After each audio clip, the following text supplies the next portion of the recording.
안녕하세요. 오늘도 사연 살롱을 찾아주셔서 감사합니다. 저는 얼마 전 기적 같은 일을 몸소 체험했던 사람입니다. 옛말에 옷깃만 스쳐도 인연이라는 말이 있죠.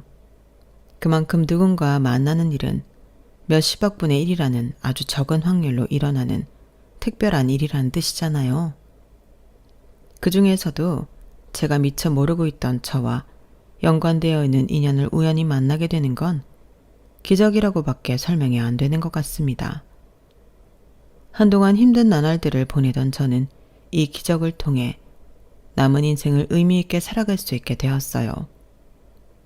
신기한 우연을 막다뜨린 것보다도 저의 지금과 앞으로의 삶이 바뀌었다는 것이 더 큰 기적의 효과인 것 같습니다.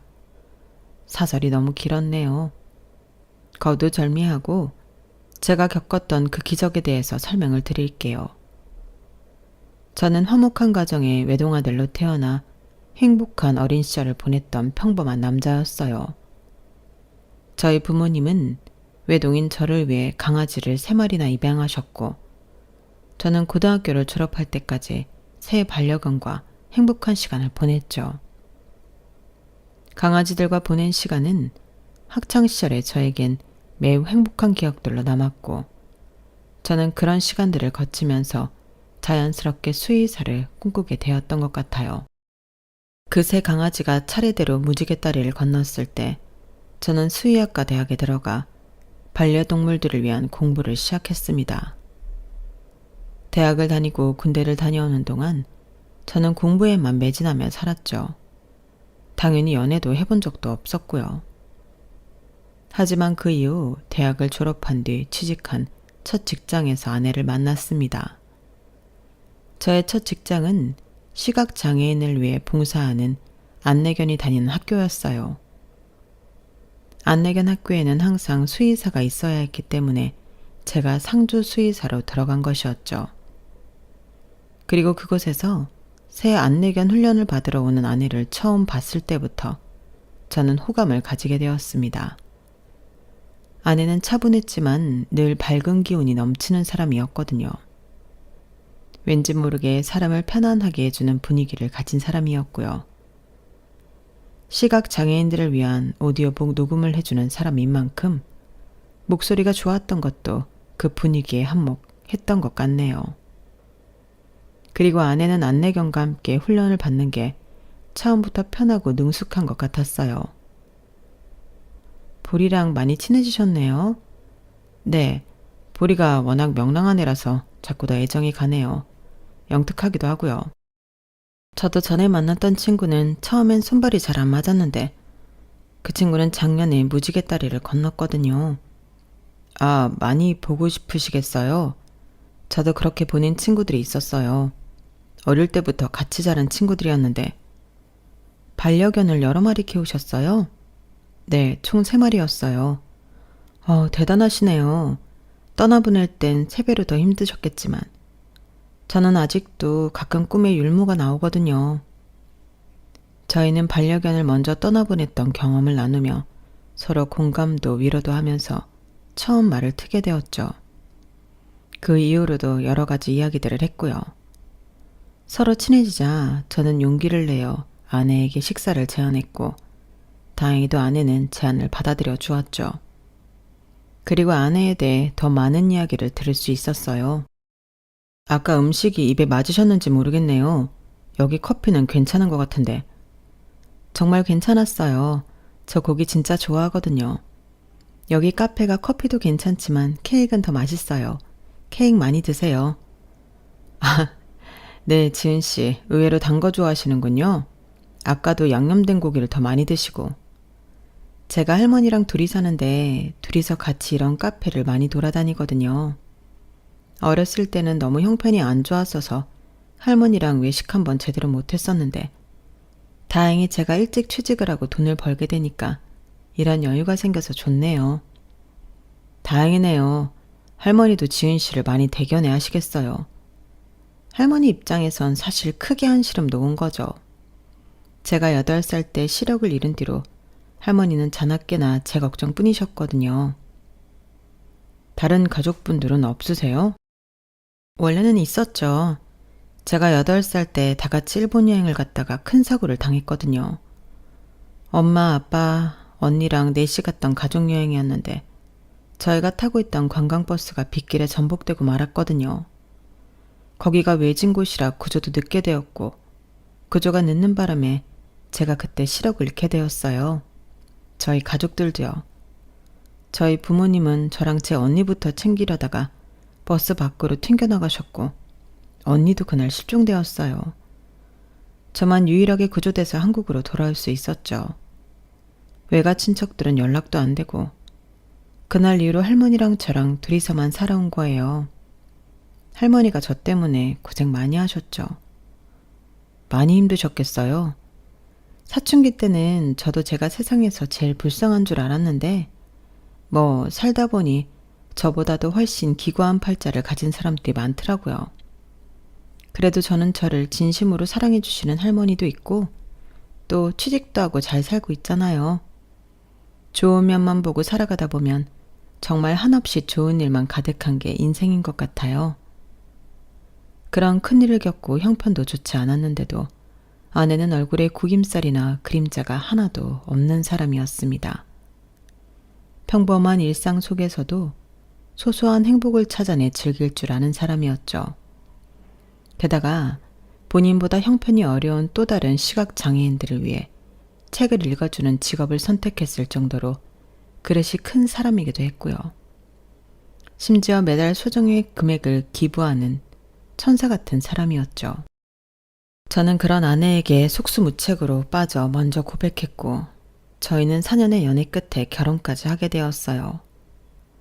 아내와 함께했던 그 시절들은 제 인생에서 가장 눈부시고 행복했던 시간들이었습니다.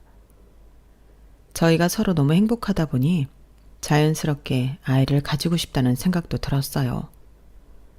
원래 결혼하기 전에 저는 아이를 낳고 싶다는 생각을 한 번도 해본 적이 없었거든요.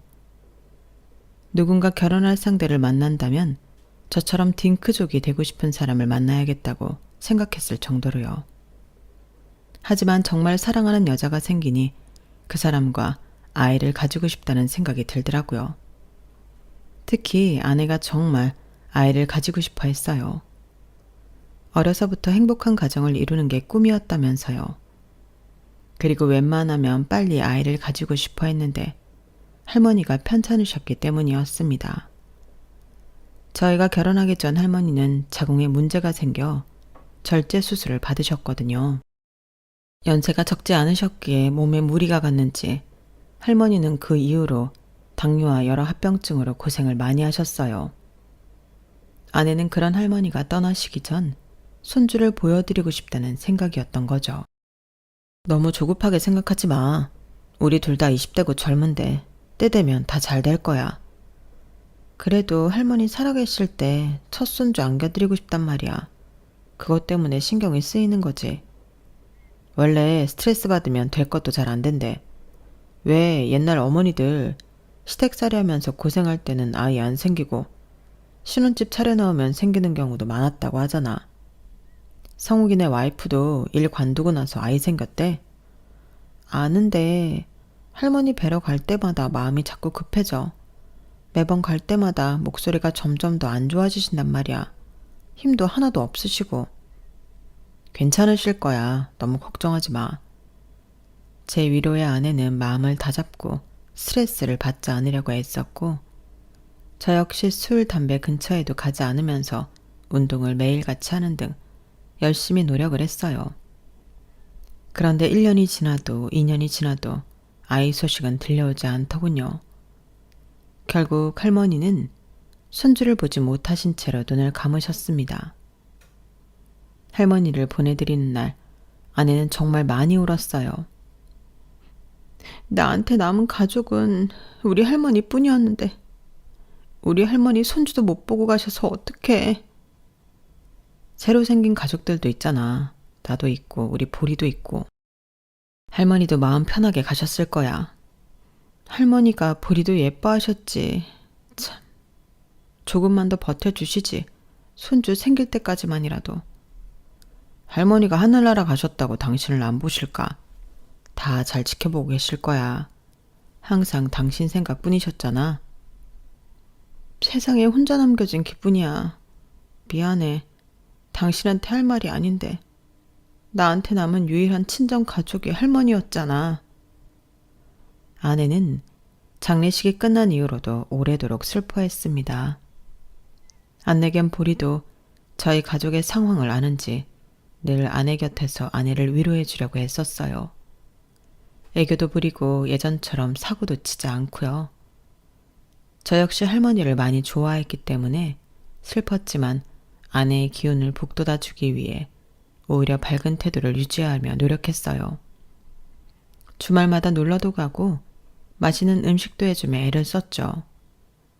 다행히 아내는 보리와 저의 노력을 알아주었고 본인도 기운을 차리려고 노력하며 그렇게 조금씩 슬픔을 극복해 나갔습니다. 아내가 조금씩 다시 생기를 찾아가기 시작했을 무렵이었어요. 저희는 다시 자녀 계획을 세웠고 이번에는 난임센터를 찾아가 보기로 했습니다. 그 전에는 둘 다 젊고 건강했으니 임신이 쉽게 될 거라 생각했는데 2년이 넘도록 안 됐으니 의학의 힘을 빌려보자는 거였죠. 게다가 그 사이 저희 두 사람 모두 30대가 되었으니 이제는 체계적인 관리를 받아야 할 것 같았습니다. 그렇게 검사를 진행한 뒤 결과를 기다리는데 난임센터 의사는 뜻밖의 말을 건네더군요. 두 분, 일단은 여기 말고 산부인과 검사를 먼저 받고 오셔야 할 것 같은데요. 산부인과요? 산부인과도 처음에 알아보긴 했는데 산부인과에서는 거기나 여기나 크게 차이가 없다고 하시던데요. 그런 뜻이 아닙니다. 임신 계획보다 더 급한 게 있어요. 아내분이 정밀검사가 필요할 것 같습니다. 혹시 모르니까 일단 산부인과 쪽으로 제가 자료를 넘겨드리겠습니다. 거기 가셔서 정밀검사부터 좀 받고 와보세요. 왜요? 저한테 무슨 큰 문제라도 있나요? 난소 쪽에 뭐가 보이긴 하는데 일단 검사 결과를 먼저 보시죠. 미리 걱정하실 필요는 없어요. 난임센터 의사는 저희에게 사서 걱정하지 말라는 말을 10번도 넘게 했지만 저희로서는 당연히 불안할 수밖에 없었죠. 저는 긴장한 아내를 데리고 애써 태어난 말들을 하며 대학병원으로 갔습니다. 정밀검사를 진행한 후 저희는 정말 충격적인 결과를 들었는데요. 그건 바로 아내가 난소암이라는 것이었습니다. 저는 형편없이 떨리는 목소리로 물어봤죠. 그러면 어떻게 해야 하죠? 치료는 가능한 거죠? 이미 전이가 많이 된 상태라 수술이 쉽진 않을 겁니다. 수술부터 일단 진행하시고 추이를 지켜봐야 할 것 같네요. 최대한 빠른 날짜로 수술 부탁드립니다. 금액을 더 지불해야 하면 그렇게 할게요. 예약이 워낙 밀려 있어서 일단 나가시면 간호사가 예약 도와드릴 거예요. 수술 받으면요? 완치되는 건가요? 수술이 잘 진행되면 그럴 가능성도 없지 않습니다. 일단 현재로서는 최대한 빨리 수술을 진행한 다음 경과를 보는 수밖에 없어요. 나가서 예약부터 하시죠. 아내는 큰 충격을 받았어요.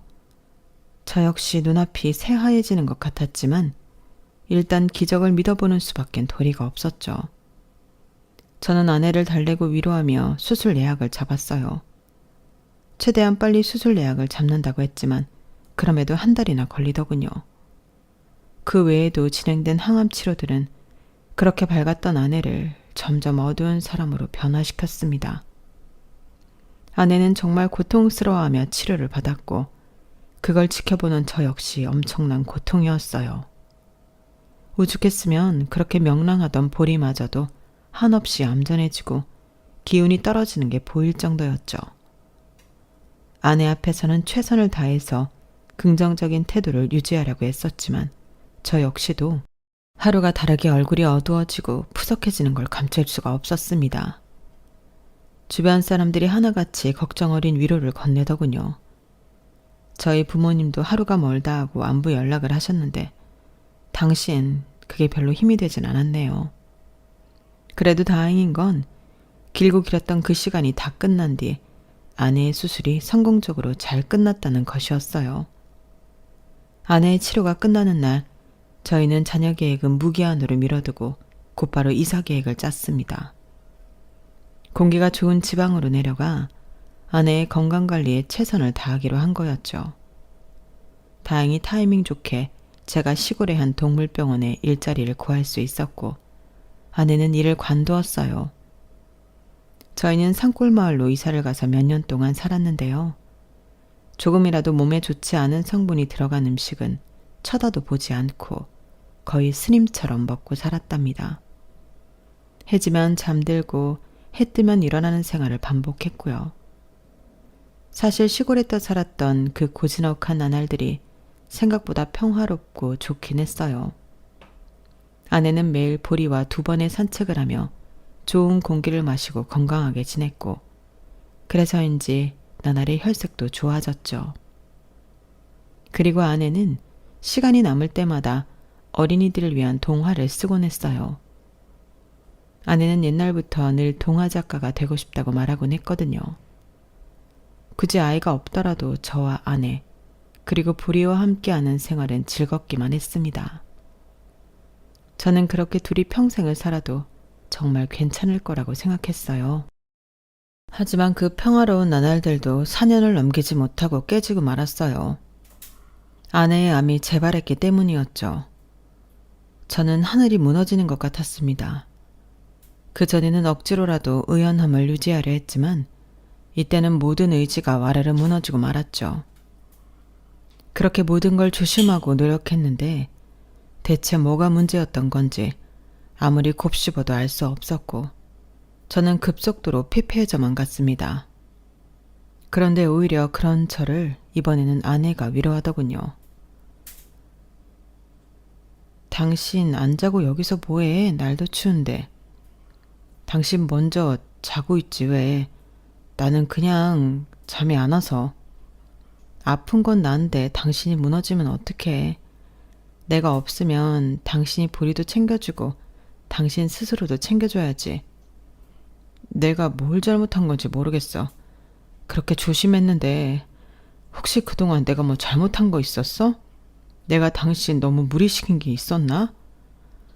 그런 거 아니야. 당신 잘못 하나도 없어. 원래 암도 유전이라잖아. 우리 할머니처럼 나도. 잘못이 있다면 우리 집안이 잘못된 거겠지. 그런 얘기는 아니었어. 나는 그냥 미안해. 내가 정말 미안해. 원래 처음에 수술 받았을 때 그때 수술이 잘 안 되면 의사가 6개월이라고 했었어. 당신도 기억하지? 근데 그 6개월을 훌쩍 넘기고 이렇게 오래 살았잖아. 당신 덕분이야. 당신이 너무 잘 돌봐주고 잘해줘서 오히려 내가 미안하지 뭐. 지은아, 나 진짜 무서워. 너 없이 어떻게 살아야 할지 모르겠어. 그동안 진짜 열심히 관리했는데 왜 또 이런 일이 생긴 건지 모르겠어. 나 아프다고 해서 당신까지 무너지면 어떡해. 나 없이도 당신이 잘 사는 모습을 봐야 내가 편히 가지. 당신 덕분에 이미 충분히 오래 잘 살았어. 이제 그만 자책해. 아내는 정말 놀라울 만큼 태연하더군요. 저는 오히려 그런 아내의 모습이 아내가 이미 모든 걸 다 내려놓을 것 같아서 더 슬펐어요. 하지만 혼자 남겨질 저를 걱정하는 아내의 말을 듣고 저는 다시 억지로라도 기운을 차려보기로 했죠.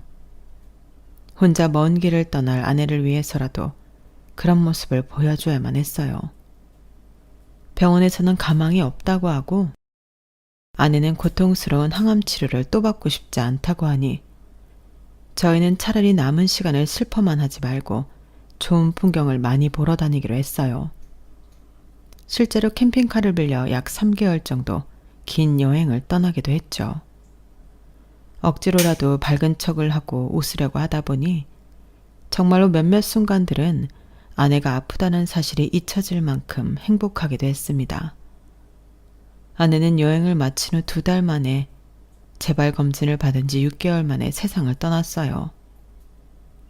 저는 아내를 보낸 뒤에도 3년이나 그 산골 마을 집에서 혼자 지냈죠. 저희 부모님은 그 먼 산골 마을을 한 달에 한 번꼴로 와서 제 상태를 체크하고 가셨어요. 절 걱정하시는 부모님의 마음을 저도 이해는 했어요. 하지만 저는 부모님이 걱정하시는 것처럼 극단적인 생각을 하거나 제 삶을 방치할 생각이 없었습니다. 그러면 하늘에서 보고 있을 아내가 너무 슬퍼할 것 같았거든요. 저는 매일 똑같이 부지런하게 살았어요. 아내가 떠나기 전 여행을 다니기 위해 동물병원 일을 관두었었기 때문에 그냥 무상으로 주변 이웃분들의 밭일을 도와드렸죠. 동네 분들이 전부 제 사정을 알아서인지 자꾸 저를 더 불러내는 것 같더군요. 매일 아침 일찍 나가서 밭일을 도우고 집에 오면 하루 종일 집안일을 쓸고 닦았어요. 저는 제가 굉장히 잘 살고 있는 것 같았는데 주변 사람들이 자꾸만 걱정을 하는 게 이해가 안 갔습니다. 그렇게 3년쯤 지났을까요? 어느 날 서울에 있는 제 고등학교 동창들이 저를 부르더군요. 6개월에 한 번씩은 자주 모이는 친구들이었는데 제가 몇 년 동안이나 나가질 않았으니까요. 제가 반응이 시큰둥하자 그 녀석들은 본인들이 내려오겠다며 무작정 저희 집으로 우르르 몰려오더군요. 동창들이 찾아오니 마을 주민분들은 갑자기 평소 밭일을 도와줘서 고맙다며 고기며 옥수수며 감자 같은 것들을 자꾸만 가져다 주셨어요. 부침성 좋은 동창 몇 놈이 그걸 저 대신 받아들며 어르신들도 같이 식사하자며 넉살 좋게 초대를 하더군요. 결국 의도치 않게 저희 집 앞마당에서 동네 잔치가 벌어지고 말았죠. 재민이 저 녀석이 밭일을 한다고요? 평생 샌님이었는데. 처음엔 비리비리 하더니 매일같이 계속하니까 힘이 붙더라고. 이제 좀 남자다워졌어. 안 그래 동생? 예, 맨날 뭘 자꾸 먹이셔서 살만 쪘잖아요. 살이 찌긴 아직도 비리비리하구만. 자네는 더 살쪄야 돼. 참 재민아, 너한테 할 말이 있어서 왔어. 원래 오늘 안 오려다가. 뭔데? 우리 선배 중에 동철 선배 알지? 그 선배가 서울서 동물병원을 차리려고 하는데 같이 일할 의사가 필요한가 봐. 내가 그래서 잽싸게 너 추천했거든? 그 선배 한번 만나봐봐. 서울에서? 생각해준 건 고마운데 됐어. 나는 여기가 좋아. 서울은 다시. 그때 옆에 있던 동네 아주머니께서 제 팔뚝을 찰싹 때리시더니 대화에 끼어드셨어요. 여기가 좋긴 개뿔이 좋아. 다 늙은이들만 사는 동네에. 얼른 다시 서울 가서 일해. 사람 하나 없는 골짜기에서 궁상 그만 떨고. 아주머니의 말에 갑자기 동네 주민들과 제 동창들까지 모두 올쏘 하며 저에게 한마디씩을 던지기 시작했고 저는 사람들의 등살에 떠밀려 어쩔 수 없이 그 선배와 만남을 가지게 되었어요. 선배는 파격적일 정도로 좋은 제안을 하더군요. 그 조건을 들은 동창들과 저희 부모님도 저에게 당장 서울로 다시 올라오라고 귀에 못이 박힐 정도로 이야기를 했어요. 동네 주민분들도 마찬가지였고요. 결국 저는 서울로 다시 올라오게 되었고 저에게 그 선배와의 만남을 주선해 주었던 그 친구가 알아봐준 아파트로 이사를 갔습니다. 주변 사람들이 저를 이만큼이나 걱정하고 있었구나 싶은 마음이 들어 저는 주변에서 하라는 대로 그냥 다 했어요. 새로 이사한 아파트에서 생활하다 보니 아내 생각이 조금 줄어드는 것 같기도 했습니다. 같은 아파트에 살고 있는 기훈이라는 동창 친구는 1, 2주에 한 번씩은 저와 저녁 식사를 같이 하려고 했어요. 그렇게 다른 친구들의 사는 얘기도 듣고 하다 보니 저는 어느새 아내와 사별한 사람이 아닌 그저 평범한 싱글남이 되어갔는데요. 그러던 어느 날 제가 병원에 있는데 동창인 기훈이 놈한테 연락이 오는 겁니다. 재민아, 너 놀라지 말고 잘 들어. 뭐야, 갑자기 전화해가지고. 너 와이프 교통사고 난 것 같아. 무슨 뚠딴지 같은 소리래. 장난이면 재미없어. 아니 진짜로. 내가 내 눈으로 보고도 믿기지가 않는데 진짜 재수 씨였어. 우리 와이프 간지 3년 넘었다. 그냥 닮은 사람이겠지. 그래. 근데 진짜 완전 똑같았는데. 아, 맞다. 그리고 너 진짜로 가야 돼. 그 여자랑 보리랑 같이 갔어. 뭐? 보리가 왜? 보리랑 사고 난 것 같더라고, 그 여자. 이 자식이 진짜 중요한 얘기를 나중에 하고. 아니, 근데 보리 지금 집에 있을 텐데? 우리 보리 확실해? 몰라. 나도 출근하다가 봤어. 일단 병원 빨리 가보라니까. 동창놈이 영업직이라 사람을 많이 만나서 어지간해서는 헷갈릴 일이 없을 텐데 갑자기 와이프를 봤단 소리를 하다니 뭔가 이상함을 느낀 저는 혹시나 하는 마음에 홈캠을 확인해 봤는데요. 그 시간이면 집에 있어야 할 보리가 정말로 보이질 않는 것이었어요. 아내와 닮은 여자는 차치하더라도 보리가 보이질 않으니 저는 깜짝 놀랐죠. 동창놈 말대로 병원을 찾아가 봐야겠다고 생각한 저는 선배에게 양해를 구한 뒤 바로 자리를 정리하고 나왔어요. 그리고 타이밍 좋게 핸드폰 전화벨이 울리더군요. 저 오늘 보리 산책을 시켜주다가 사고가 좀 났는데요. 무슨 사고요? 혹시 병원이세요? 네, 보리가 어디 다친 데는 없어 보여요. 산책 다 하고 들어가려는데 갑자기 보리가 어떤 여자분이랑 아이한테 달려들어서요. 지금 땡땡병원 응급실에 있어요. 보리가 달려들었다고요? 그럴 애가 아닌데 그분들은 많이 다쳤어요? 여자분이 좀 다치신 것 같아요. 정말 죄송합니다. 집에 다 와서 저도 긴장이 풀려서. 아니요, 괜찮아요. 지금 바로 갈게요. 땡땡병원이라고 하셨죠? 정말로 보리가 병원에 있다니 저는 이 모든 일이 비현실적으로 느껴졌어요. 다른 대형견들이야 그럴 수 있다고 쳐도 보리는 안내견으로 오랫동안 훈련을 받은 개라 사람에게 갑자기 달려드는 그런 행동을 할 리가 없는 아이였거든요. 갑자기 모든 일들이 뭔가 이상하다 느낀 저는 다급해진 마음으로 서둘러 땡땡병원으로 향했어요. 다행히 가까운 곳이었기에 금방 도착할 수 있었지만 핸들을 잡은 손에서는 자꾸만 땀이 났죠. 저도 모르게 등에도 식은땀이 계속 났고요. 그리고 깨달았어요. 저도 모르는 사이 저는 보리를 저에게 남은 마지막 가족이라고 생각하고 있었다는 걸요. 혹시라도 보리가 달려든 사람들에게 그리고 보리에게 무슨 큰일이 있으면 제가 감당할 수 있을지 저 스스로도 알 수 없었죠. 저는 차를 대자마자 급하게 응급실로 들어갔는데요. 들어가자마자 입구 쪽 침대에 보리가 있더라고요.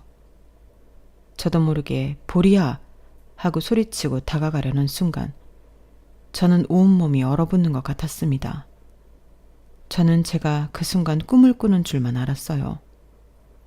보리와 함께 있던 여자는 정말로 제 아내였던 거예요. 제가 아무 말도 못하고 한참 동안이나 멈춰선 채로 있자 제 아내는 의아한 눈으로 절 쳐다보며 물어보았어요. 저 보리 견주분이세요? 심지어 목소리마저 아내와 거의 흡사했죠. 하지만 곧 저는 천천히, 아주 천천히 이성을 되찾았어요. 쿵 떨어졌던 심장도 다시 조금씩 정상적으로 뛰기 시작했고요. 그 여자는 제 아내가 아니었습니다. 시각장애인이 있는 제 아내가 저를 똑바로 쳐다보며 걱정을 할 수는 없잖아요. 그 여자는 저를 바라보고 또 옆에 앉은 남자아이를 바라보는 일반적인 시력을 가진 여자였습니다. 그걸 깨닫고 나서야 저는 간신히 목소리를 낼 수 있었어요. 저기 괜찮으세요? 네, 저희 보리랑 어떻게... 아까 저희 아들이랑 저랑 아파트 앞을 지나가고 있었는데 뒤에서 오토바이가 저희를 칠 뻔했거든요. 그 순간에 여기 보리가 저희한테 갑자기 달려들어서 저희를 구해줬어요. 보리가 달려들었다고요? 네, 덕분에 저희 아들은 무사하고 저만 팔목 인대가 늘어났대요. 감사합니다. 보리 덕분에 하마터면 정말 큰일 날 뻔했어요. 저는 제가 무슨 대화를 하는 줄도 모르고 멍하니 그 여자의 말을 들었습니다. 너무 제 아내와 똑같이 생긴 그 여자를요. 그리고 그 여자의 말이 끝나자마자 저도 모르게 이렇게 물어봤어요. 혹시 한지은이라고 아세요? 누구요? 한지은이요? 네, 혹시 어렸을 때 일본에서 사고를 당하신 적이 있으세요? 어머! 제 말에 그 여자는 두 손으로 입을 틀어막으며 눈을 동그랗게 떴어요. 그리고 그 큰 눈에 순식간에 눈물이 가득 들어찼죠. 그 이름을 어떻게... 그때 잠시 밖에 나가 있었던 산책 알바분이 응급실로 들어와 후다닥 저희 사이에 서서 상황을 설명해 주려고 하시더군요. 아, 이쪽이 보리 견주분이세요. 아까 사고가 난 게 이분들이 오토바이에 치일 뻔해서 난 거였어요. 얘기 들었어요. 여기는 제가 알아서 처리할게요. 산책 시간도 훌쩍 지났는데 어서 들어가 보세요. 죄송해요. 제가 보리 목줄을 순간 놓쳐서. 괜찮아요. 정말 괜찮으니 들어가 보세요. 보리를 산책시켜주는 분이 돌아간 뒤 저는 제 아내와 똑같은 얼굴을 한 그분이 치료를 전부 마칠 때까지 기다렸어요. 왼쪽 손목에 깁스를 하고 나온 그분은 일단 자기 아들을 집에 데려다 준 뒤 대화를 하자고 제안했죠. 마침 그분도 저와 같은 아파트에 산다고 해서 저희는 같이 아파트로 이동했어요. 그분의 아들을 먼저 집에 보낸 뒤 저희 두 사람은 함께 아파트 벤치에 앉았습니다. 처음엔 어디서부터 대화를 시작해야 할지 몰라 서로 어색했는데 몇 마디 주고받자마자 저희는 곧바로 긴 이야기를 나눌 수 있게 되었어요.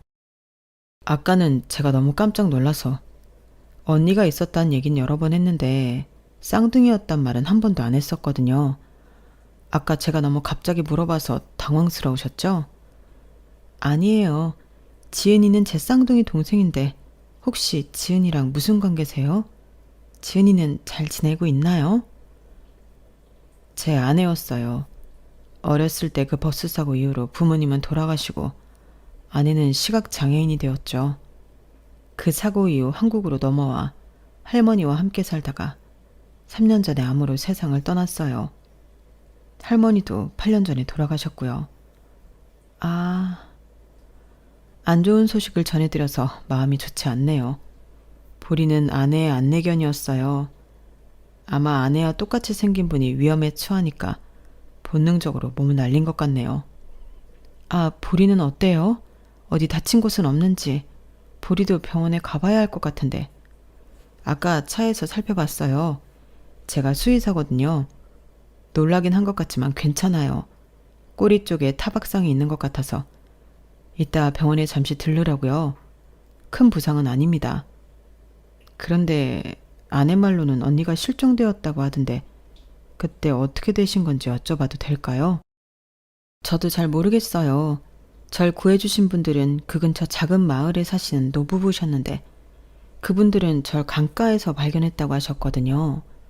그때 제가 가족들을 기억 못할 정도로 어렸던 나이는 아니라서 버스에 다 함께 있었던 건 기억을 해요. 제가 추측하기로는 아마 제가 버스에서 튕겨져 나오면서 강가로 굴러 떨어진 것 같아요. 구조하시던 분들도 그날 비가 워낙 많이 왔어서 제 흔적을 찾기 어려우셨을 거예요. 그럼 그 이후로 계속 일본에서 지내신 겁니까? 네, 처음엔 말도 안 통하고 그 동네엔 한국말을 할 줄 아는 사람도 없고 그래서 한국에 연락을 할 방법이 없었어요. 그래도 할머니 할아버지가 절 살뜰히 챙겨주시긴 했죠. 거기서 다시 학교를 다니고 성인이 될 때까지 자랐는데 그래도 언젠간 한국으로 가서 가족들을 찾아야겠다는 생각을 늘 품고 있었거든요. 한국말을 까먹을까봐 한국 드라마도 자주 보면서 그렇게 기다렸는데 지은이가 그렇게 됐을 줄은 몰랐네요. 결혼하고 나서 한국으로 넘어와 지내면서 계속 가족들을 찾았는데 저한텐 남은 기록이 없어서 이렇게 늦어지고 말았네요. 가족들을 모두 잃었다는 얘기를 들은 처형은 이야기의 끝에서 눈물을 뚝뚝 흘렸어요. 자기가 조금 더 돈을 많이 벌고 능력이 좋았다면 늦지 않을 수도 있었다면서 후회하는 말들을 쏟아내기도 했죠. 얘기를 들어보니 처형은 남편이 몇 해 전 일본에서 다니던 회사에서 일방적으로 해고된 뒤 어렵게 살아왔던 것 같더군요. 그래서 한국에 오는 것도 늦어진 듯 했어요. 저는 그저 처형이 진정할 때까지 기다렸다가 진정된 이후 그분과 헤어지게 되었어요. 차영이랑 헤어진 이후 저는 며칠 동안 잠 못 드는 밤들을 보내게 되었습니다. 믿기 힘들 정도로 기적 같은 우연을 맞닥뜨리고 나니 그 일이 단순한 우연이 아닌 듯한 생각이 들어 형언할 수 없는 기분이 들었어요. 동시에 아내와 똑같은 얼굴로 아내가 그토록 갖고 싶어 했던 아이를 낳고 살고 있는 처형의 모습에 왠지 아내가 더 그리워지기도 했죠. 아내가 떠난 이후로 한 번도 생활이 무너진 적이 없던 저였지만 그때 처음으로 생활이 무너지기도 했습니다. 제가 걱정이 됐는지 같은 아파트에 사는 동창놈이 찾아오더니 제 모습을 보곤 한숨만 푹 쉴 뿐 별말은 하지 않고 그냥 가더군요. 그렇게 며칠을 지내다가 문득 그동안 아내의 유품을 한 번도 정리하지 않았다는 사실이 떠올랐습니다. 커다란 이사박스 3개에 넣어두기만 하고 단 한 번도 들여다보지 않았거든요. 저는 무슨 바람이 들어서인지 그 박스를 꺼내 아내의 유품을 하나 둘씩 정리하기 시작했는데요. 여러 장의 사진과 아내의 옷들을 보며 눈물도 많이 흘리고 웃기도 하며 정리를 하다가 그동안 잊고 있었던 아내의 노트북을 발견하게 되었습니다. 그 안에는 아내가 시골에서 쓰던 동화가 그대로 남아 있었어요. 동화를 완성까지 했을 줄은 몰랐는데 아내는 이야기를 완벽하게 마무리해 놓았더군요. 저는 그 원고를 책 2권으로 재본했습니다. 그리고 같은 아파트에 살던 처형을 찾아갔죠. 아내가 첫 번째 항암 치료를 마쳤을 때 저희가 시골에 가서 몇 년 살았거든요. 그때 아내가 쓰던 동화책이에요. 아내가 떠나간 이후로는 한 번도 열어보지 않았는데 덕분에 며칠 전에 발견했네요. 처형도 가지고 싶어 하실 것 같아서 드리러 왔어요. 고마워요. 지은이가 어려서부터 책을 좋아하긴 했었어요. 저는 책만 읽으면 맨날 잤는데 안 그래도 연락 한번 드리려고 했는데 제가 이달 말에 다시 일본으로 돌아가거든요. 지은이가 쓴 책까지 받았으니 더 이상 한국에는 미련이 없네요. 이 책 출간하셔도 돼요. 아내는 출간하려고 했었거든요. 크진 않더라도 생활에 조금이나마 보탬이 되셨으면 좋겠네요. 고마워요. 책을 전달하고 오니 저도 이상하게 마음이 가벼워지는 것 같았어요. 비록 생전에 잃어버린 가족을 되찾지 못했지만 이렇게라도 언니와 연이 생겼으니 하늘에 있는 아내가 기뻐할 것 같아서요. 그리고 저는 그제서야 드디어 아내를 진정으로 떠나보내게 되었던 것 같아요. 그전까진 아내와의 사별을 제대로 들여다보지도 못했다는 걸 그때서야 깨닫게 되었죠. 그렇게 처형은 떠났고 남은 저는 아내의 유품을 모두 정리하고 다시 일상을 되찾아 찾아가고 있어요. 하나 달라진 점이 있다면 주말마다 장애아동 복지관에 가서 봉사를 하고 온다는 것이었죠. 조금 뻔한 행동일 수 있지만 사랑하는 사람들을 떠나보낸 사람들 중 많은 사람들이 왜 그렇게 봉사를 하는지 알겠더군요.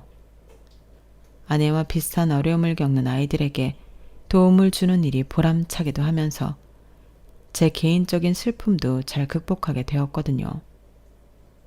일본으로 건너간 처형은 아주 가끔씩 조카의 사진을 보내오곤 합니다. 많은 대화를 나누진 않지만 아이를 가지고 싶어 했다는 저희 부부의 이야기를 들어서인지 아이와 놀러 가거나 활동을 한 날에는 사진을 많이 찍는 것 같더군요. 그리고 제가 전달한 아내의 동화를 일본에서 출간해 소정의 원고료도 받고 있다고 합니다. 쏠쏠하게 생활에 도움이 되고 있다고 하니 제 마음도 굉장히 편해졌네요. 제 이야기는 여기까지입니다.